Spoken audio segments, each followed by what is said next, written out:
You know, I completely forgot to show you guys the back side of this. Hold on. Let me show you the back. I totally forgot. All right. So when you open it up, alrighty, this is what you saw before, but there's a back. There's a back, guys. Okay. Uh-oh. There we go. There's the back. Okay. And here, what we have a few things going on here. Hang on a second. Uh, this one, this is a different one. All right. It's a different page style.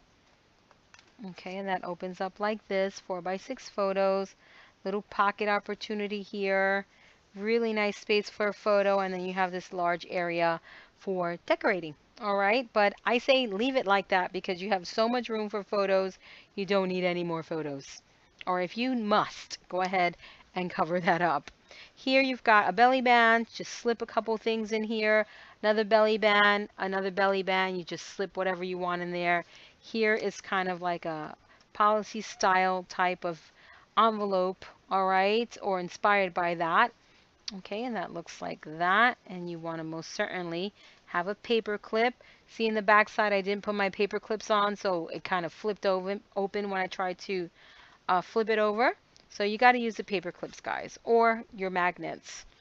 Okay, and then over here, and then I love this paper, so you can look at the little what are these stamps, and then just have your photo right there in the corner. All right, so really nice, guys. So that's the back. I forgot to show you that.